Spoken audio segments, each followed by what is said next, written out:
Hayyee hundumti keessanuu akkam turtan hordoftoota chaanalii keenyaa har'a akkaataa sammuu kee goyyomsitee dhugumatti qo'achuutti itti gammaduu dandeechu kan waliin ilaallu ta'a. Wanti yaadachuu qabdu sammuun kee hiriyaa keetii miti.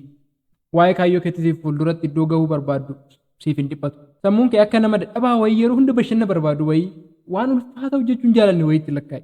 Waan xiqqoo ulfaatu yommuu arganuufuu jalqaba. Qabxiin keessi jaala gadi bu'aa jira. Iddoo guddaa gahuudhaaf kaayyoo qabdaa. Akkasuma immoo ofiifis maatii keetiifis iddoo guddaa gahuu barbaadda. Ofitti amanamummaan kee garuu hir'achaa jira. Namni sitti amanaa hin jiru. Gireediin kee illee akkati yaaddetti siif deemaa hin jiru. Kanaaf har'a ani waan kana ittiin mo'achuu dandeechuu fi saayinsii irratti kan hundaa'e mala kanan qabadhe dhufeef jechuudha. Dhugaatti dubbachuudhaaf sammuun kee qo'annaa hin jibbu. Hanga ammaatti akkamitti akka qayyabachuutti itti gammadu garuu waan hin baranneef qofa si rakkisaa jira malee. Kanaaf sababni isaa fakkeenyaaf yeroo tiktookii scroll gootu yookaan immoo yeroo geemii taphattu sammuun keenya keemikaala xiqqoo hormoonii gammachuu namaaf kennu doopaaminii jedhamu kan namaaf gadhiisu. Garuu kitaaba yeroo bantu akkam akkas hin ta'u. Sammuun kee akkas jedhee si gaafata. Biroo eessaree bashannanni akka duraanii sanii akka yeroo scrollii tiktookii scroll gootu sanii akka yeroo tekstii namni si erge si dubbisu sanii ta'e eessaree gammachuun eessa bashannanni kanarra jedhee si gaafata jechuudha. Kanaafuu har'a akkamitti sammuu kee goyyomsitee qayyabannaatti akka gammadu gochuu akka dandeechu sitti agarsiisa.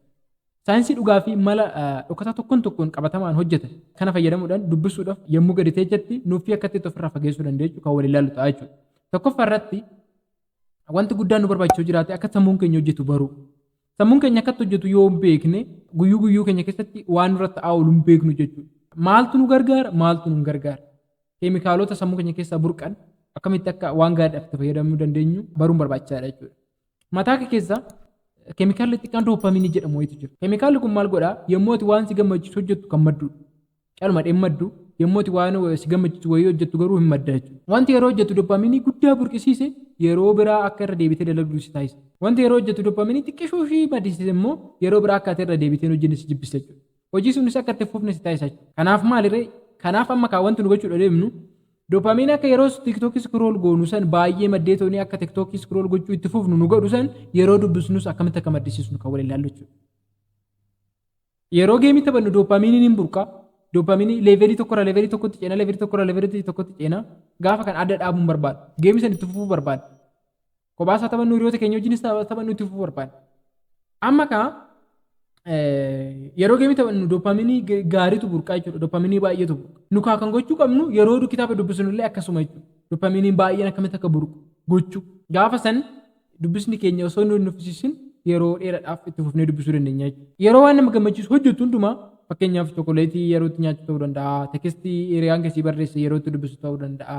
Akkasumallee immoo nyaata kanneen akka keemikaalota nikootiiniidhaaf kaafeenii qabu ta'uu danda'a. Yeroo kana keemikaala guddaa ta'u burqa. Hormooniin doopaaminii jedhamu kuni kan gammachuu qabu kuni baay'inaan sii burqaa jechuudha. Kanaafidha yeroo miirri gaanis itti dhaga'amu waan san irra deddeebitee hojjechuu kan barbaaddu. Wantoonni akka doopaaminii guddaan burqan taasisan keessaa kanneen akka alkoolii fa'aa wantoonni suusii namatti fiduu danda'an kanneen akka qumaaraa nyaatonni fi dhugaatiin akka nikootiiniidhaaf kaafeenii qaban fa'aa.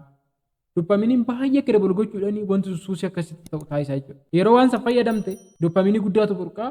Doopaminiin sun akkasumatti akka tufuu barbaada jechuudha. Inni abitaatti imbaalaansi illee hin fida jechuudha. Sammuun kee yeroo isa dhabe akka jeeqamullee taasisaa jechuudha. Sababni isaa doopaminii baay'ee burqusan bareera waan ta'eef isa yeroo kamuyyuu akka kennituuf barbaada jechuudha. Amma immoo dabalataan rakkoo amma addunyaan keessa jirtu kan fidaa jiru rakkoo dijitaalaati. James Quick kitaaba isaa Limitless jedhamu keessatti The Four Digital Problems jedhee lafa kaa'eera.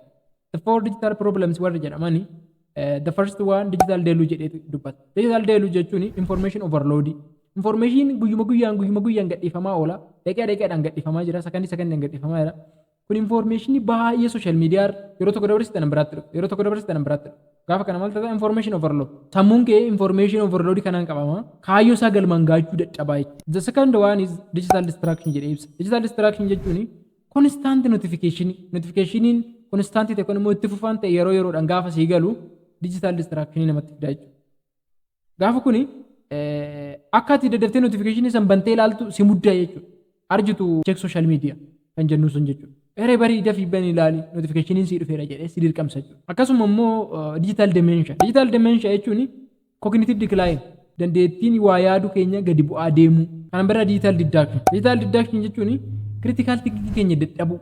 Weaken our critical thinking. Critical thinking keenya probleemii wayii gaafa sitti dhufe rakkoo san furuudhaaf itti yaaduu caalaa Daddaftee tooni teknooloojii irra deebii barbaadu deemu. Hawwatu jettee akkasuma sarchii seenuu yookaan immoo intarneetii sammuu kee fayyadamtee homaa furuudhaaf yaaluu dadhabuu. Kana kanaa kun maal jennaani digital distraction jedhama jechuudha. Wantoonni the four retail problems kan jedhaman kuni afran kuni rakkoo isaan fidan maayini yoo jenne rakkoo dandeettii waa barachuu keenya dadhabsa adeema. Hundi dubbisa keenyan illee walitti waan qabatuuf kana kanan kaasuu barbaachisa. Dandeettiin barachuu keenya akka dadhabaa deemu taasisa jechuudha. Akkuma beektan rakkoon baay'een amma biyya keenya mudachaa jiru kana keessa tokko jechuudha. Akkasumallee immoo dandeettiin waan tokko irratti xiyyeeffannee tooni fakkas taanee turuu keenya dadhabaa deemu. Wanta wayitii irra turuudhaaf dadhabu akkasiin keenya xiqqaachaa deemu. Akkasumallee waan hojjechaa jiru sanatti piroodaaktiivii ta'uu dadhabu. Dubbisa ta'uu danda'a, dalagaa hojjechaa jiru ta'uu danda'a. Waan hojjennu sanatti piroodaaktiivii ta'uu dadhabuun keenya rakkoolee kanarraa kan dhufanidha jechuudha. Amma kana gara kamitti jijjiiruudhaaf deemna ree? Sammuun kee maaltu dopamiinii akka isaaf kennu dhimma hin qabu. Waliis immoo hin beeku. Wanta akka guddinaatti jedhee lakkaa'e yookaan immoo piroogiresiidha jedhee lakkaa'eef dopamiinii gadhiisa. Wanta akka gammachuu namaa kenna jedhee lakkaa'eef akka riiwaarditti hin gadhiisa dopamiinii. Kanaaf tooftaa wantoota biraatti irratti dopamiinii gadhiisuudhaan sammuun keenya nu jeequsanii gara qo'annaatti deefinnee gara dubbisaatti finnee sammuu keenya goyyoomsuu barbaachisaadha jechuudha. Sammuu keenya kamitti goyyoomsuna qo'achuun waan badhaasa qabu yookaan immoo piroogiresii guddina qabu jennee amansiisu. Kana gochuuf immoo dursitoonni xiqqeessi jalqabe. Sammuu keetiin sa'aatii 3 qo'annaa yoo jetteeni fixachuu danda'a.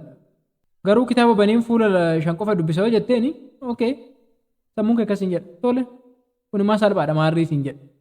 Gaafa kanaati fuula 6 innisu. Fuula baay'ee dubbistachumaan itti fufu. Erga jalqabdee booda dopamiiniin jalqabu isaatiif qofa sii gadhiifa. Kana booda fuula 5 fuula 6 fuula 10 jettee itti fufta jechuudha. Kuni afaan saayinsiitiin the starting effect jedhama. The starting effect jechuun rakkoon namoota baay'ee akkuma beektan jalqabuu dadhabuudha. Wanti jalqabame tokko adda kutuun namatti hin tolu yeroo baay'ee. Kanaaf yeroo baay'ee nuffiin kan nutti dhufu jalqabuu dhiisuurraani. Kanaafuu akka jalqabnuuf sammuu keenya kakaasuu jechuudha.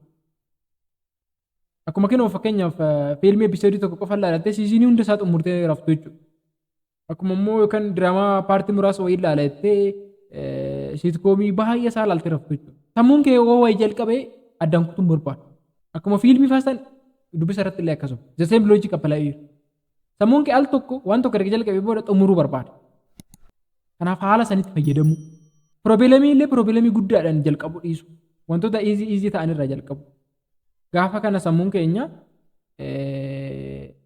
dopamiinii gaafa itti gadhiise waan hojjechaa jiru itti fuudhaaf haala salphaan ta'a jechuudha. Geemii yommuu ta'u nu leeveliitti aanutti darbuu jaalladha. Qo'annaas akkasuma godhi. Isteeppiidhaan itti deemi. Chaalenjiitti godhi malee sammuun kee hin adabin. Sammuun kee yoo adabde ta'e yeroo biraa irra deebi'ee siin raawwatu. Namoonni geemii akka cheesifaa kan taphataniif maaliif? Piroogiresii waan qabuuf miti. Leevelii tokko irraa gara leevelii biraatti akka waan nama dabarsu waan amananiif. Sammuun immoo waan akka piroogiresii yookaan guddinaatti lakkaa'eef dopamiinii gadhiisa. Ani nama dubbisuu jaalatuudha ofiin jedhe. Sobaa jirta miti? Eeyyee maarree maal rakkoo qaba. Sammuun kee wanta dhugaa ta'eef dhugaa soba ta'e maalitti walii beeku. Qorannoo sammuu irratti godhamee akka agarsiisutti yeroo tokko qorannoo wayii godhamee ture sammuu namootatti irratti. Namoota maaraatoonii kaachaa jiranii fi dhaabatanii akka kaachaa jiranitti akka yaadan itti himame. Gaafa daqiiqaa muraasa booda qorannoo ilaalanii akkuma namoota warra kaachaa turaniitti dadhabanii jiran jarris. Akkasuma dhaabatanii jiru. Kanaaf sammuun kee wanta dhugaadhaa fi dhugaan taane wanta beekuu qabu. Ammaaf soba sitti fakkaachuu danda'a. Ani nama dubbisuu jaalatuudha gaafa jettu. Garuu yeroo booddee irra deddeebitee jecha kanatti himte naani sammuun kee dhugumatti nama dubbisaate jaalattu akka si taasisu ragaan baay'ee ni agarsiisa jechuudha. Tokkoffaan kana biraa immoo akka geemitti ilaala. Isteeppiidhaan. Piroobilemii iizii irraa jalqabitoon piroobilemii gurguddaa furaatiidha. Gaafa kana sammuun kee dopamiinii gadhiisaa fi dubbisa jaalachuu jalqabdaa jechuudha. Kana biraa jedduudhaan boqonnaa fudhadhutti deebi. Ati maashinii miti guyyaa guutuu dubbisaa ooluu hin dandeessu. Halkanis akkasuma. Kanaaf jedduudhaan boqonnaa fudhadhutti itti deebi. Gaafa kana sammuun kee dopamiinii gadhiisaaf. Yeroo biraatiifis itti deebitee dubbisuu si nuffisiisu jechuudha. Akkasuma immoo guyyuma tokkoon dubbisee qorama jettee of hin amansiisin. Ati kompiitaraa miti guyyuma tokkoon waan kilaasiin yeroo baay'ee barate dubbisee tooni seentaan qoramuu dandeessu.